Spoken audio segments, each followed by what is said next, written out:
भगवान के तीन रूप हैं, सत्य, चैतन्य और आनंद। बहुत ध्यान से सुनिएगा।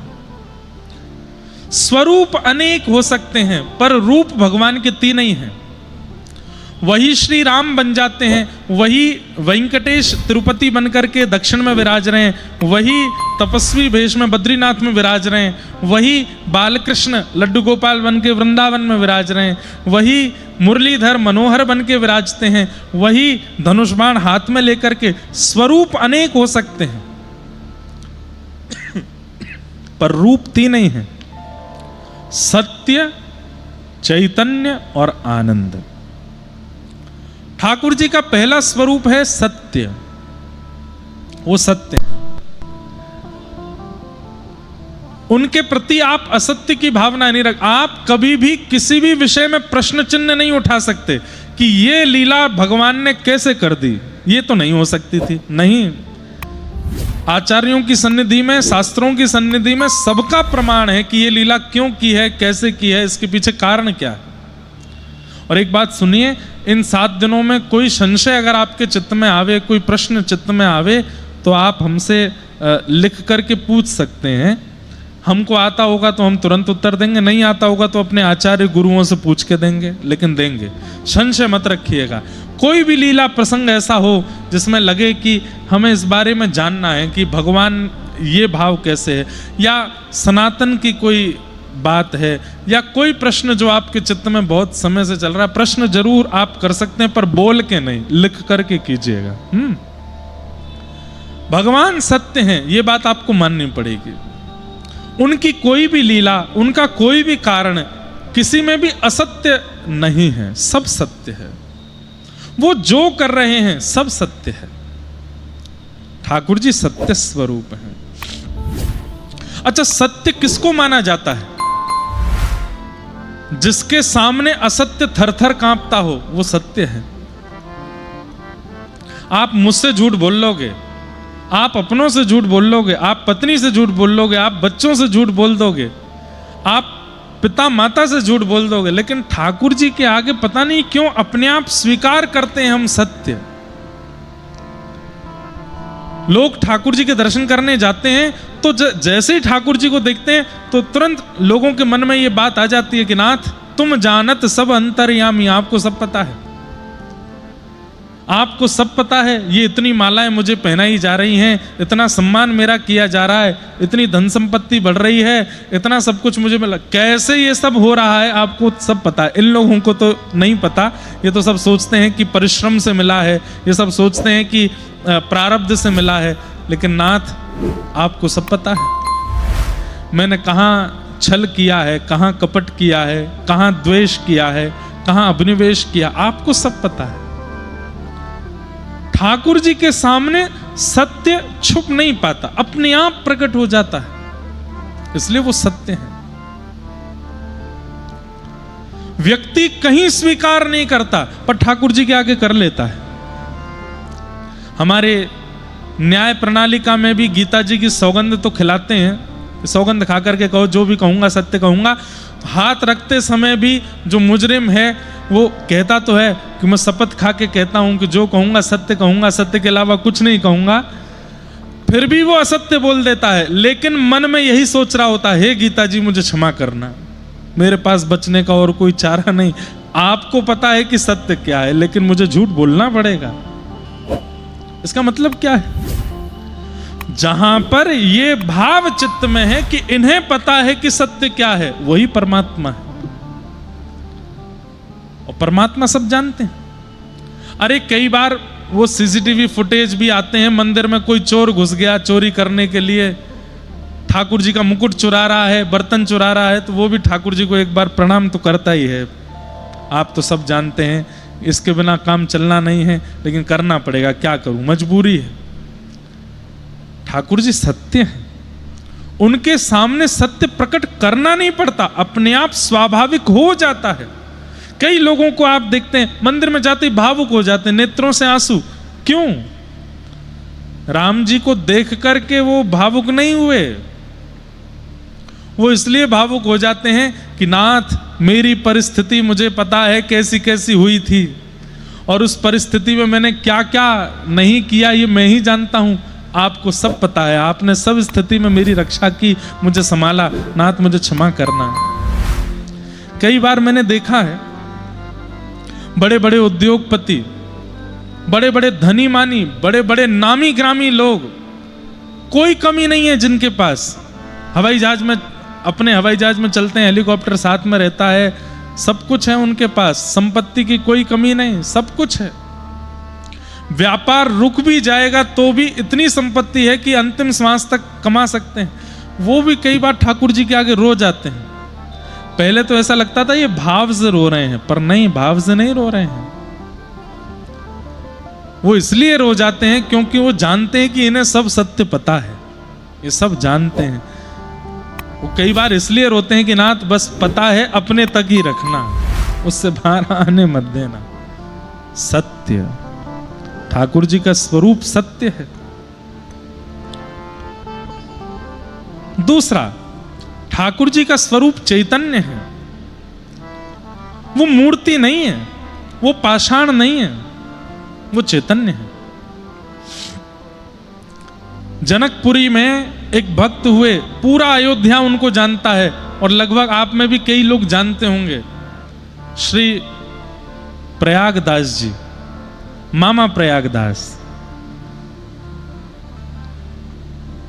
कहते हैं कि उनके माता पिता के कोई संतान नहीं हो रही थी, तब संतों ने आशीर्वाद दिया कि बोले तुम्हारे घर में एक भगवत भक्त जन्म लेगा, चिंता मत करो। संत आशीर्वाद देके गए। उसके बाद ही प्रयागराज में कुंभ था, वहां दोनों माता पिता स्नान करने गए, और स्नान के करके लौट करके आए, तभी ऐसा आभास होने लगा, और वैद्यों ने आकर के कहा मैया खुशखबरी है, अब संतान आने वाली है। तभी माता पिता दोनों ने निश्चय कर लिया था कि प्रयाग स्नान के बाद, संतों के आशीर्वाद के बाद ये बालक जन्म लेगा, तो इसका नाम हम प्रयागदास रखेंगे। लेकिन भक्त का जीवन सीधा नहीं होता, और जिसका जीवन सीधा है वो भक्त नहीं होता। लिख लीजिएगा, भक्त का जीवन सीधा नहीं होता। जो हो चाहा मिल गया, जब चाहा खा लिया, जैसा चाहा हो गया, वो भक्त नहीं है, महासंसारी है। मन में इच्छा हुई मुंबई में बंगलो बनना चाहिए तो बन गया। मन में इच्छा हो गई कि बेटे का शादी हो जाए, बेटी का ऐसा ब्याह हो जाए, मन में इच्छा हो गई 2 संतान हो जाएं, मन में इच्छा हो गई ऐसा सब भाव हो जाए, और जो जो इच्छा हो रही है वो पूरी होती जा रही है, इसका मतलब वो भक्त नहीं है। इच्छा प्रकट हुई लेकिन पूरी ना हुई, और पूरी हुई तो भी इतनी मशक्कत करके हुई कि महाराज बस रोम रोम खींच लिया गया हो, तब समझो भक्त है। हमारी बात समझ रहे हैं? इन बातों को सुन के डर मत जाइएगा कि भक्ति मार्ग ही छोड़ दो, डरो नहीं, विश्वास चित्त में रखिएगा, ठाकुर जी सब मंगल करते हैं। पर भक्त के जीवन में अगर कुछ टेढ़ापन नहीं है तो समझो वो भक्त नहीं है। प्रयागदास जी अपनी मैया के गर्भ में जैसे ही आए, पिताजी अस्वस्थ रहना प्रारंभ कर दिए, और ऐसी स्थिति हुई कि जिस दिन प्रयागदास जी का जन्म हुआ उसी दिन पिताजी के प्राण चले गए। मतलब बालक का जन्म और पति की मृत्यु एक साथ।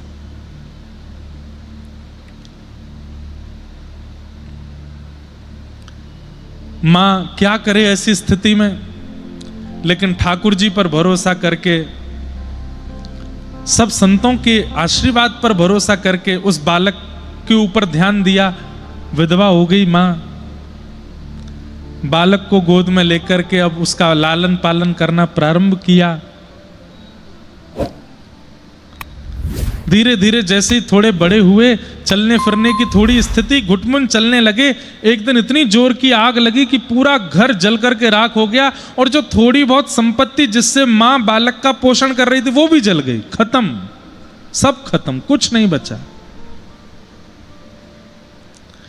पिता चले गए, संपत्ति चली गई, परिवार संबंधी। एक बहुत सुंदर पद है, याद आ रहा है, गा दूं। सूरदास जी कहते हैं, ऊधो। महाराज जी बहुत सुंदर पद है। ये स्थिति सबके जीवन में आएगी, इसलिए सब तैयार रहना। मुझसे लेके आप तक कोई नहीं बचेगा। गोपियां गा रही हैं, लेकिन सूरदास जी की वाणी है। ऊधो जब टेढ़े दिन आवे, ऊधो जब टेढ़े दिन आवे, हाँ ऊधो जब टेढ़े दिन आवे, ऊधो जब टेढ़े। हमारे श्री नामदेव जी महाराज कहते हैं कीर्तन में दो अपराध हैं। पहला अपराध कीर्तन में ना गाना, और दूसरा अपराध कीर्तन में बिना करताल के बैठना। ताल में बजाइए। आप लोग बढ़िया वातानुकूलित पंडाल में बैठे हो, कथा तो वैसे नीचे बैठ के सुननी चाहिए, लेकिन आप सब कुर्सी और सोफा पे बैठे हो, अच्छी बात है, उतर मत जाना नीचे। लेकिन ये जो फायदा मिला है इसका उपयोग कीजिए, सोने के लिए नहीं, जागने के लिए। और जागा तब जाएगा जब गाओगे, करताल बजाओगे। एक ताल बजाओ,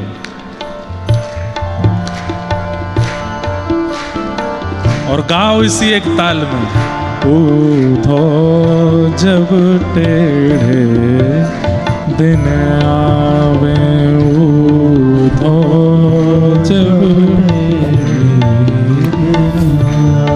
हाँ ऊधो जब टेढ़े दिन आवे, ऊधो जब टेढ़े। जब टेढ़े दिन आते हैं तो क्या होता है? इष्ट मित्र मुख हूँ नहीं बोलत, इष्ट मित्र मुख हूँ नहीं बोलत। साथ में बैठ कर के चाय पीने वाले, गले में गलवैयां दे करके कहने वाले, अरे मैं तेरे साथ हूं, तू बिल्कुल चिंता मत कर, कुछ हो जाएगा, मैं खड़ा हूं ना। आधी रात फोन कर देना, 50 मिस कॉल कर दी, फोन नहीं उठा रहा है। क्यों? तुम्हारे टेढ़े दिन आए हैं। छापामारी चल रही है घर पर, बैंक के लोग पीछे पड़े हैं, पुलिस के चक्कर लगाने पड़ रहे हैं, और ये सब नहीं तो अस्पताल जाना पड़ रहा है, बीमारी हारी लग गई है, डॉक्टरों ने हाथ खड़े कर दिए हैं, परिस्थिति बिगड़ गई है। ऐसे में क्या होता है?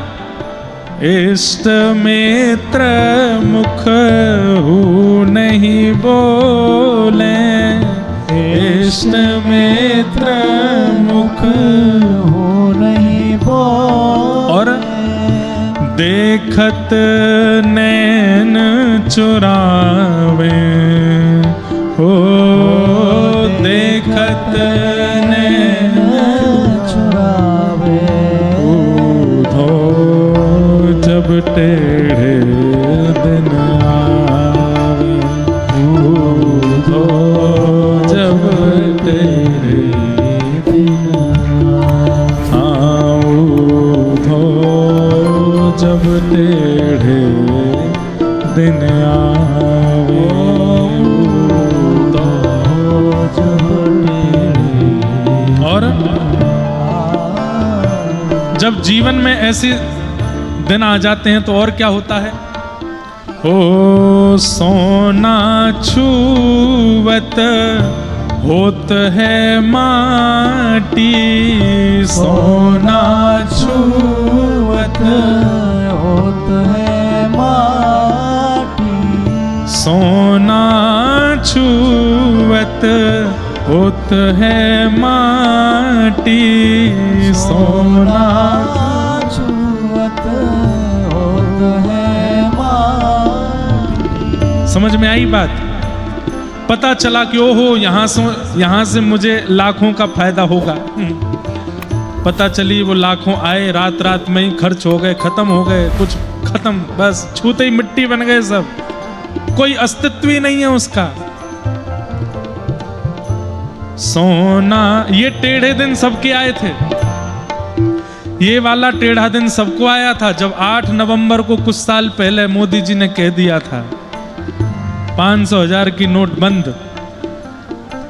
उस समय अपने अपने स्टोर रूमों में भरे हुए सब धन लग रहे थे, मट्टी बन गए सब। जीवन भर की कमाई अब किसी काम की नहीं है। सोना छुअत होत है माटी, सोना छुअत होत है माटी। और तब मूर्ख ज्ञान सिखावे, ओ मूर्ख ज्ञान। जब विपरीत दिन आते हैं ना तो मूर्ख भी आपके बगल में बैठ करके आपको ज्ञान दे जाएगा और आपको उसका ज्ञान अच्छा भी लगेगा। अच्छा, ऐसा करने से हो जाएगा ठीक, बोला हाँ कर दो। क्या करना पड़ेगा? आगामी मंगलवार के दिन रात्रि 2 बजे स्नान कर लेना। 2 बजे स्नान करके कोरे वस्त्र पहन लेना और जाके पीपल के नीचे ऐसा ऐसा करके आ जाना, घूम करके आना। पीछे मुड़ के मत देखना, पीछे मुड़ के देखा तो सब खत्म हो जाएगा। अब ऐसी परिस्थिति में अगर वो ये भी कह दे कि पलक मत झपकना, भले ही आंसू आ जाएं, तो झपकना ही नहीं है। भैया झपकी तो नहीं थी, हल्के से बंद हुए थे नेत्र, बस बस इसीलिए नहीं काम बनना तुम्हारा, तुमने हल्का सा नेत्र बंद किया था। अगले मंगलवार की प्रतीक्षा करो। सोना छुअत होत है माटी, सोना छुअत होत है माटी। तब मूर्ख ज्ञान सिखावे, ओ मूर्ख ज्ञान सिखावे। जब टेढ़े दिन आवे, जब टेढ़े दिन जब टेढ़े दिन आवे,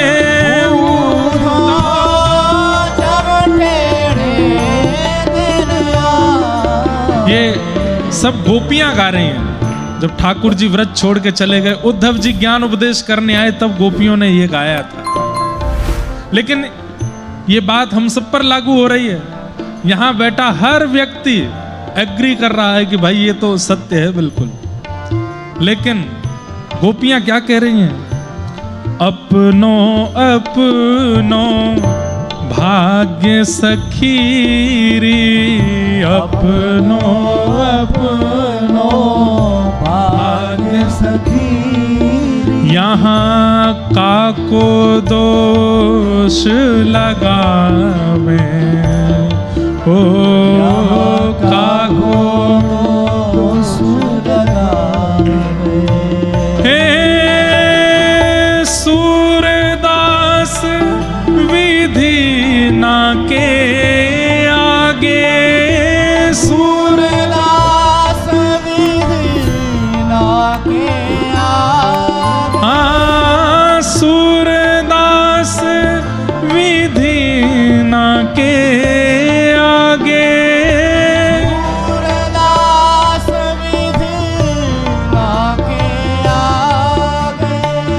छिन भर टरहु न पावे, ओ छिन भर न पावे। हे उधा जब टेढ़े दिन आवे, उधा जब टेढ़े दिन आवे, उधा जब टेढ़े दिन आवे, उधा जब टेढ़े दिन आवे।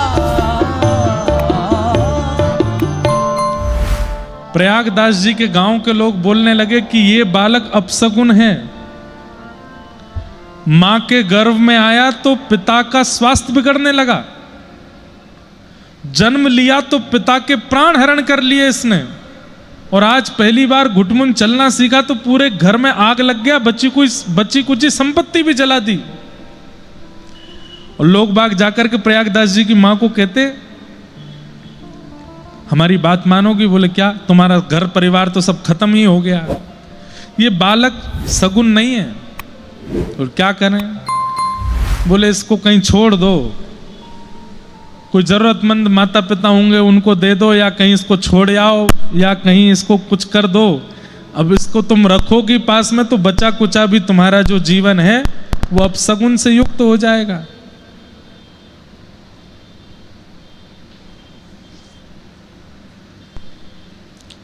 कहां तक कहें, प्रयागदास जी थोड़ा थोड़ा बड़े हुए, चलने फिरने लगे, माइक के टेढ़े दिन आए हैं। ऊधो जब टेढ़े दिन आवे। क्या बता रहा था मैं, कहां थे हम? हाँ, तो प्रयागदास जी थोड़ा बहुत चलने फिरने लगे तो क्या हुआ, गांव के लोगों ने अपने बच्चों को उनके पास भेजना बंद कर दिया। इसके पास मत जाना, अपशगुन है, अपने पिता को खा गया, अपने पूरे घर संपत्ति। अरे माँ बेचारी जगह जगह से भिक्षा लेकर के पाती है, अपना जीवन यापन करती है, ऐसी स्थिति कर दी। और एक बात समझनी पड़ेगी बंधुओं, मटके में जल तभी समाता है जब उस मटके को खूब अग्नि तपाई गई हो। कई बार व्यक्ति बोलते हैं सुना हुआ, व्यक्ति बोलते हैं पढ़ा हुआ, पर कई लोग बोलते हैं वो ना सुने हैं ना पढ़े हैं। कैसे बोल रहे हैं इतना अच्छा, इतना आकर्षण कैसे आ गया उनकी वाणी में? बोले प्रेम रस भरा है चित्त में, और प्रेम उसी के चित्त में भरता है जिसको खूब तपाया गया हो ठाकुर जी के द्वारा। जो तपा नहीं होगा वो प्रेम रस को समा नहीं पाएगा चित्त में।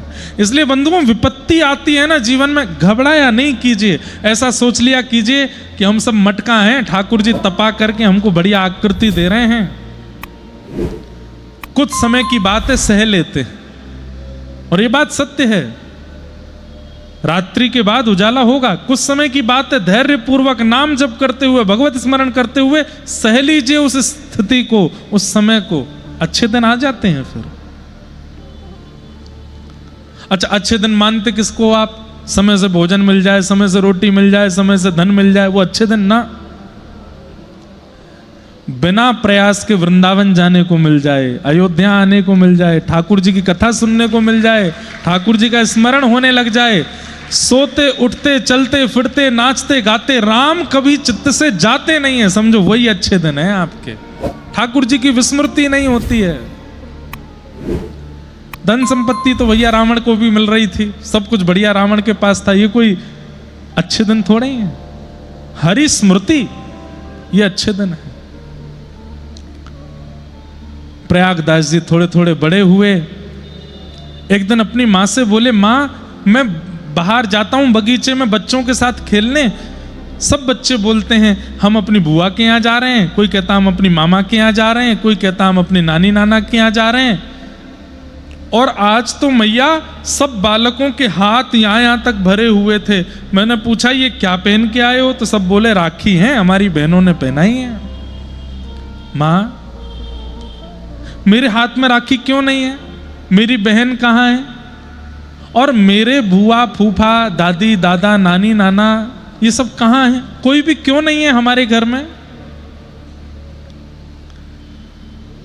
बालवत चेष्टा अति अद्भुत होती है बंधु। अगर बालक के बालवत समय पर उसके चित्त में भक्ति का संचार कर दिया जाए तो वही मीराबाई बन जाती है, वही मामा प्रयागदास बन जाते हैं। बड़े होने के बाद उनमें चतुराई आ जाती है, इसलिए भक्ति इतनी सुदृढ़ नहीं हो पाती। बालक जब होते हैं ना, बहुत सहजता में समझ जाने वाले, उस अवस्था में यदि भक्ति का संचार कर दिया जाए। अब मीराबाई को श्याम सुंदर कैसे मिले? छोटी सी मीराबाई बारात देख करके बोलती, मैया ये क्या है? बोले बारात है। ये घोड़ी पर कौन बैठा? बोले ये बींद है, दुल्हा है, एक दुल्हन से ब्याह करने आया, उसको संग ले जाएगा। अच्छा मैं भी किसी दिन दुल्हन बनूंगी? बोले हाँ। मेरा भी बींद आएगा? बोले हाँ। ऐसे ही आएगा? बोले हाँ। मेरा बींद कब आएगा? अरे अभी तो बहुत समय। कहां से आएगा? मां बताओ ना कहां से आएगा? बोले मुझे नहीं पता। रोने लगी मीराबाई, कहां से आएगा, कौन आएगा, उसका नाम क्या होगा, बताइए ना। 1 दिन, 2 दिन, 4 दिन, 5 दिन, 10 दिन तक जब रोती रही मीराबाई, एक दिन मां ने ऐसे बालवत बोल दिया छोटी सी मीरा से। कक्ष में गिरधर गोपाल जी का सुंदर चित्र है, सुंदर प्रतिमा विराज। बोले ये हैं तेरे बींद, यही आएंगे घोड़ी पे बैठ के, ये आएंगे? बोले हाँ। सहरा पहन करके आएंगे उसी की तरह? बोले हाँ, उससे भी अच्छे बन के आएंगे। मेरा वर्ण यही करके ले जाएंगे? बोले हाँ, यही करके ले जाएंगे। बस उसी दिन से मीराबाई नेत्र नीचे रखती हैं, ठाकुर जी को देख करके घूंघट कर लेती हैं और उन्हीं को प्रियतम मानती हैं।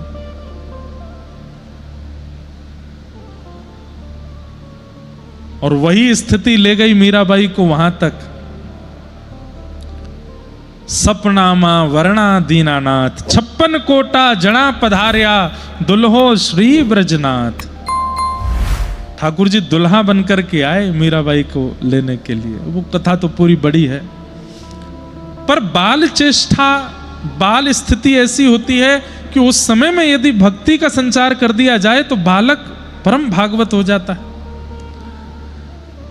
मामा प्रयागदास जी, मामा तो बाद में बने, पहले तो ये इनका नाम पहले प्रयाग दत्त था, प्रयाग दत्त।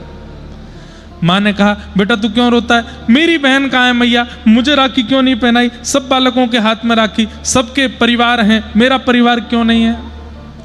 तो माँ ने छोटे से प्रयागदास जी को गोद में लेकर के कहा तेरी बहन है ना, कहाँ है? उसका ब्याह हो गया है, बड़े कुल में ब्याह हुआ है, बड़े नगर में रहती है, राजा की पत्नी बन गई है, इतना अवकाश नहीं होता उसको आने का घर पे, वो बड़े नगर। अच्छा कौन सा नगर है? बोले अयोध्या नगर है।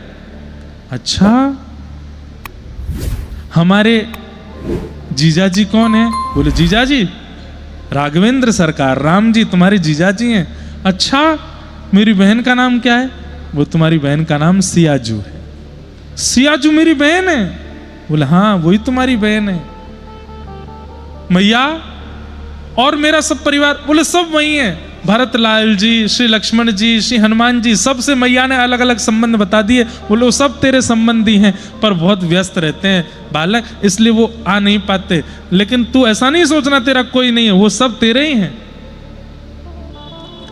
अब तो प्रयागदास जी रात भर सोचते रहे, सिया जी मेरी बहन है, राम जी मेरे जीजा जी हैं, ये मेरे वो हैं, ये मेरे वो हैं, सबसे मेरा संबंध है। सुबह उठते ही मैया के पीछे पड़ गए। बोले मैया बहन नहीं आ सकती, बहुत व्यस्त है, पर मैं तो बहन के पास जा सकता हूं ना। मां बोली अब ये तूने नई रट लगा ली? अब तो प्रयागदास जी रोने लगे। नहीं नहीं माँ, मैं जाऊंगा, अपनी बहन से मिलने जाऊंगा। और ये कोई बात थोड़ी होती है कि ब्याह हो गया, बड़े कुल में ब्याह हो गया तो अपने भैया को भूल जाएगी, अपनी मैया को भूल जाएगी, कभी आएगी नहीं। रक्षाबंधन पर सब भाइयों की बहन आती, मेरी बहन नहीं आएगी, मैं डांट के आऊंगा बहन को, मैया मैं तो जाऊंगा। इतनी हट करने लगे कि माँ ने अंत में कहा ठीक है जा, तू अयोध्या चला जा, वही है तेरी बहन। माँ ऐसे कैसे चला जाऊं, कुछ तो बना के दो। माँ को जबरदस्ती रसोई में ले गए, कुछ बना के दो, कुछ सामग्री दे दो। माँ ने कुछ सामग्री बनाई, सामग्री बना करके दे दी और बस मनी मन सोचने लगी, हे राघव जी मेरे पुत्र का ध्यान रखना, ये निकल तो गया है, मैंने इसको समझा तो दिया है, जितनी मेरी इच्छा थी, जितनी मेरी योग्यता थी उतना इसको मैंने कर तो दिया है, बस आप संभाल लेना इसको। निकल गए प्रयागदास जी अयोध्या के लिए। अयोध्या आए, माँ से पूछा था अयोध्या नगरी तो बहुत बड़ी होगी, मेरी बहन कहाँ रहती है, कोई जगह बता दो। तो माँ ने कह दिया था कनक भवन में है तेरी बहन। सीधे कनक भवन में बिहारिणी जी के दर्शन करने के लिए गए और वहां जाके पुजारी जी से पूछने लगे, जय सिया राम। बोले जय सिया राम। बोले कहो भैया, हम जनकपुर से आए हैं, प्रयागदास हमारा नाम है, जानकी जी के छोटे भैया हैं, आप उनको मिलवा दीजिए, बोल दीजिए कि मैं उनका भाई हूं, राखी बंधवाने आया हूं। पुजारी जी बोले सामने युगल सरकार विराज रहे हैं, दर्शन करो। बोले इनके तो दर्शन मैंने कर लिए, इनको तो मैंने प्रणाम कर लिया, पर वो जानकी जी कहाँ है? बोले वो जानकी जी बैठी तो हैं सामने। अरे ये वाली जानकी जी नहीं, ये तो हिल भी नहीं रही, बोल भी नहीं रही, चल भी नहीं रही, उठ भी नहीं रही, स्पष्ट बैठी हैं। ये वाली नहीं, वो वाली जानकी जी, ये तो उनका प्रतिमा स्वरूप है, वो चलती फिरती हैं, वो बोलती हैं, उनसे कह दीजिए मैं आया हूं, मुझे राखी पहना दें। बंधुओं विचार करके देखो, आज भी अगर कोई ऐसा कहे तो आप लोग क्या करोगे? हाँ भैया ठीक है देखो बैठ जाओ, अब इससे क्या मूड मारे, पागल आदमी है, कह रहा है कि जानकी जी को बुलाओ। यही उस समय हुआ। पुजारी जी ने कहा दर्शन करो, प्रसाद लो, चलते बनो यहां से। बहन मिलेंगी, तुम्हारी शिकायत करूंगा मैं उनसे, मिलने नहीं दे रहे हो मुझे। बाहर जाके किसी से बोले मेरी बहन जानकी जी कहाँ है? कोई मंदिर बता दे, कोई मंदिर बता दे। मंदिरों में जाकर के ठाकुर जी के विग्रह को देखकर रोने लग जाएं। विग्रह से नहीं मिलना है, मुझे प्रत्यक्ष मिलना है। वो मेरी बहन है, मेरी माँ ने कहा कि वो मेरी बहन है। हनुमानगढ़ी गए, हनुमान जी के दर्शन किए, वहां खूब रोए, बोले आप तो मेरे संबंधी हैं, मेरी माँ ने बताया, क्यों नहीं मिल रही हैं श्री जानकी जी? हनुमान जी को रो करके जब कहा, एक वृक्ष के नीचे जाकर के इतना रोए, 7 दिन तक ना कुछ खाया ना कुछ पिया, बस सियाजू सियाजू सियाजू, मेरी बहन सियाजू कहते कहते रोने लगे। हनुमान जी महाराज सिया जी के पास गए, बोले कि मैया मुझसे इनका विरह देखा नहीं जा रहा है, आप कृपा करो। सिया जी बोली ठीक है।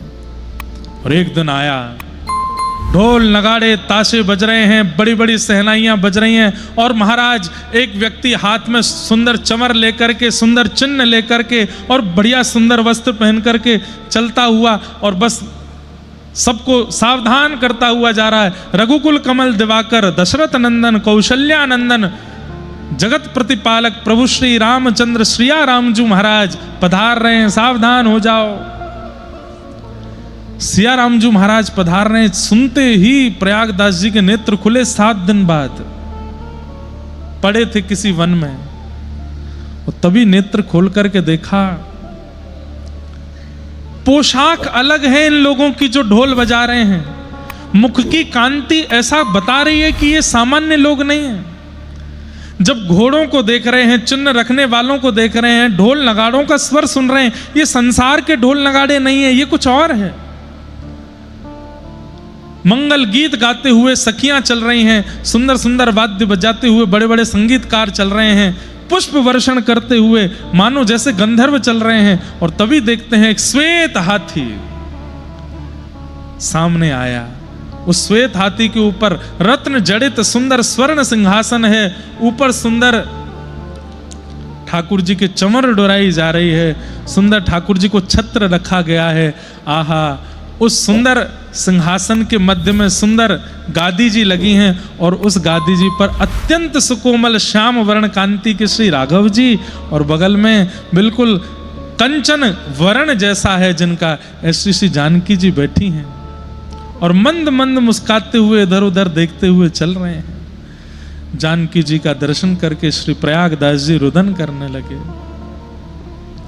तुरंत जानकी जी ने वहीं अपने हाथी को रोका, हाथी नीचे बैठा, श्री राघव जी और जानकी जी उतर करके आए, और प्रयागदास जी को भैया कह करके जानकी जी ने, भैया आ गए आप? सुन करके श्री प्रयागदास जी अत्यंत आनंदित हुए। पहले तो प्रसन्नता में खूब रोए, और फिर रूठ के बैठ गए। कैसी बहन हो आप? मैं 7 दिन से भूखा प्यासा यहां बैठा हूं, जल भी नहीं पूछा आपने, और 7 दिन बाद आए हो। जानकी जी राघव जी को इशारा कर रही हैं, साले साहब रूठे हैं, मनाओ। कितने बड़े भाग्य हैं। श्री राघव जी बगल में बैठे, अच्छा भैया क्षमा कर दो, हम लोग थोड़े व्यस्त हो गए थे। रखो अपनी व्यस्तता अपने पास, अरे परिवार के लोगों के लिए तो समय होना। कितने वर्ष हो गए बहन, मैंने तो आपको जन्म के बाद कभी देखा नहीं, मैया ने कब से नहीं देखा आपको, पिताजी तो रहे नहीं, आप आती भी नहीं हो कभी वहां पर। बिल्कुल ऐसे बात कर रहे हैं जैसे कोई बहन से कोई भाई बात कर रहा हो। मां ने आपके लिए मिष्ठान बना के भेजा, खिला दूं? वृक्ष के नीचे श्री राघव जी जानकी जी दोनों बैठे हैं और पूरी अयोध्या नगरी, वही सत्य त्रेताकालीन नगरी पूरी प्रकट हो गई थी कलिकाल में, ये कलयुग की घटना है। और सब देख रहे हैं, सबके नेत्रों में आंसू हैं। और श्री प्रयागदास जी अपने हाथ से मैया के बनी हुई सामग्री सिया जी को पवा रहे हैं, राघव जी को पवा रहे हैं, और सिया जी राघव जी दोनों मिलकर प्रयागदास जी को पवा रहे हैं।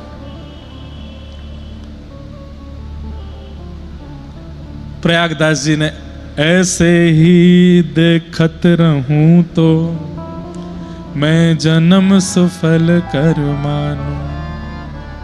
बस आप दोनों ऐसे ही मेरे आंखों के आगे बैठे रहो, मैं देखता रहूं, और मैं जाऊंगा वापस। मां पूछेगी कब आ रही है बहन, मैं क्या बताऊंगा। सिया जी बोली कह देना जल्दी आ जाऊंगी मैं। राघव जी सिया जी तो वहां से चले गए। आप इतने भाव निमग्न हो गए, निमग्न होते हुए चल रहे थे। अब जिसको राघव जी का दर्शन हो गया होगा ना, उसके तन की कांति, उसकी बोली चाली वो हमारी जैसी नहीं होगी, वो अलग ही होगी, और उसको कोई रसिक ही पहचान सकता है, सामान्य लोग पहचान भी नहीं पाएंगे। तभी सामने से एक रसिक श्री त्रिलोचन जी आ रहे थे, अयोध्या के संत। उन्होंने प्रयागदास जी की स्थिति को जब देखा, तन की स्थिति को देखा, प्रेम के कुछ लक्षण हैं, प्रेम के कुछ लक्षण हैं। भगवत दर्शन के बाद वो लक्षण हमारे अंग में प्रस्फुटित होने लगते हैं। पहला लक्षण, कितनी भी अवस्था हो जाए लेकिन शरीर ऐसा लगेगा जैसे बालवत, बालकों जैसा हो। 70 के हो जाते हैं, 80 के हो जाते हैं महात्मा, लेकिन उनकी वाणी सुनो, उनके पास बैठो, उनके मुख को देखो, ऐसा लगेगा छोटे से बालक हैं क्या। तन का स्पर्श करोगे तो ऐसा लगेगा बिल्कुल नवजात शिशु। प्रेम पुलकित होने लगता है। दूसरा लक्षण होता है वो दुर्गंध विहीन हो जाते, उनमें से दुर्गंध नहीं आती। हमारे व्रज के अयोध्या के ऐसे ऐसे संत कोई क्रीम पाउडर नहीं लगाते, सामान्य जल में यमुना जी में स्नान करते हैं, सरजू जी में स्नान करते हैं, जटा जूट बांधते हैं, चंदन फोटा लगाते हैं, लेकिन कभी जैसी सांसारी लोगों से दुर्गंध आती है उनमें से दुर्गंध नहीं आती। तीसरा, प्रेम पुलकित नेत्र, नेत्र सदा भीगे ही रहते हैं। छोटी छोटी भाव, छोटी छोटी बातों पर नेत्रों से अविरल अश्रुधार गिरने लगती है। चौथा, निरंतर हर संबंध में, चाहे भोजन की स्थिति हो, सोने की स्थिति हो, चलने की स्थिति हो, बैठने की स्थिति हो, पहनने की स्थिति हो, सारी स्थिति कृष्ण संबंधी, राम संबंधी हो जाती है। ये सब चिन्ह हैं उन लोगों के। और आगे की स्थिति तो और विचित्र है, जड़ को चैतन्य समझ के बात करने लगते हैं। ऐसी स्थिति हो जाती है जिनको ठाकुर जी का अनुभव हो जाता है। त्रिलोचन जी पहचान गए कि ये सामान्य नहीं है, और उन्होंने जाकर के उनको अपने आश्रम में लाए और उनसे बस पूछते कैसे, तो वो बताते मेरी बहन जानकी जी ऐसी हैं, मेरे जीजा जी राघव जी ऐसे हैं, भरतलाल जी ऐसे हैं, लक्ष्मण जी ऐसे हैं। त्रिलोचन जी बोले वर्षों हो गए हमको तप करते करते, कभी राघव जी का अनुभव नहीं हुआ। आपकी मैया की थोड़ी सी सीख से आपको साक्षात दर्शन हो गए राघव जी के। उन्होंने प्रयागदास जी को मामा संबोधित किया। तब से पूरे अयोध्या और पूरे विश्व में मामा प्रयागदास उनका नाम। क्यों? श्री जानकी जी को वो बहन मानते हैं। कुछ वर्ष बाद, कुछ दिनों बाद लौट करके वापस गए। मैया ने जैसे ही देखा तो अब प्रयागदास वैसा है ही नहीं जैसा गया था। वही बस चलत राम, बोलत राम, स्मरण राम, सब राम राम में हो गए हैं। लौट करके आए, मां ने कहा पुत्र आगे इतने दिन लगे। पूछा नहीं कि बहन मिली कि नहीं, क्योंकि स्थिति बता रही कि मिल गई है। आकर के केवल दोनों आलिंगन करके, मां ने पुत्र को, पुत्र ने मां को, बस रोते रहे दोनों। मां बहन जी मिली थी, जीजा जी भी मिले थे, और बस कांपने लगा शरीर प्रयागदास जी का। सुनकर के मैया कंपायमान हो गई। और जब ये कहा कि बहन ने कहा है कि मैं जल्दी मैया से मिलने आऊंगी, ये सुनकर के तो प्रयागदास जी की मैया आज रो पड़ी, भाव विह्वल हो गई। तेरे जन्म से सबने मुझे कहा कि ये अभागा है, अपने पिता को खा गया, तुम्हारी संपत्ति खा गया, तुम्हारा सर्वस्व नाश कर दिया। आज हम भिक्षा मांग करके अपना पेट भरते हैं, लेकिन पुत्र आज मैं गौरव से कह सकती हूं कि मैं प्रयागदास की मां हूं, जो जानकी जी को अपनी बहन बना के आया है, उनसे राखी बंधवा के आया है, श्री राम जी जिसके जीजा हैं। सब भाव।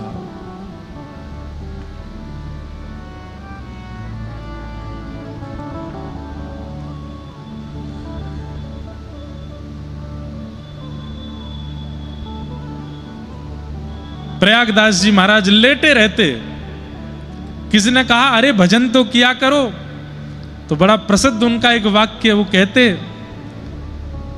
पेड़ के नीचे खाट बिछी है, खाट के नीचे करवा, प्रयागदास अलमस्ता सोवे, राम लला को सरवा। पेड़ के नीचे खाट बिछी है, खाट के नीचे करवा पानी पीने वाला, और उस पर प्रयागदास अलमस्ता सोवे, राम लला को सरवा, मतलब सालो। श्री राम जी मेरे जीजा जी, मैं उनका साला हूं। राम जी जिसके जीजा जी हो गए, उसको भजन की क्या आवश्यकता है? मेरा सुमिरन हरि करे। अरे मैं हरि का सुमिरन नहीं, हरि मेरा सुमिरन करते, मैं पावा विश्राम। तो प्रसंग हमने क्यों सुनाया? ठाकुर जी जड़ नहीं है, चैतन्य है। उनको जड़वत मानना भी नहीं है कि वो कोई पाषाण है, कोई धातु हैं। आप पाषाण धातु मानेंगे तो ठाकुर जी सदा पाषाण धातु में ही दिखेंगे।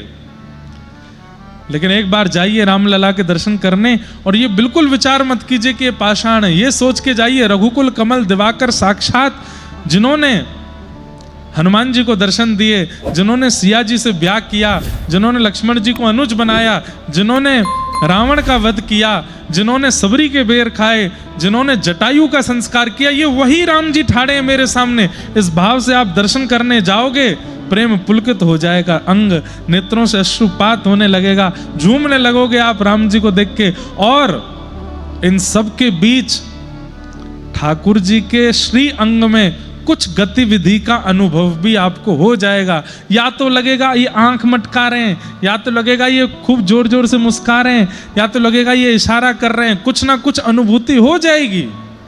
पाषाण मान के जाओगे तो पाषाण से ही लगेंगे, हाथ में बाण, इधर धनुष लेकर के खड़े हैं चुपचाप। श्रीमद् भागवत जी की महात्मा कहती हैं, भगवान का प्रथम स्वरूप सत्य है, दूसरा स्वरूप चैतन्य है। जड़ नहीं है ठाकुर जी, चैतन्य है, चैतन्य है ठाकुर जी। और ठाकुर जी का तीसरा स्वरूप क्या है? आनंद। ठाकुर जी आनंद स्वरूप हैं।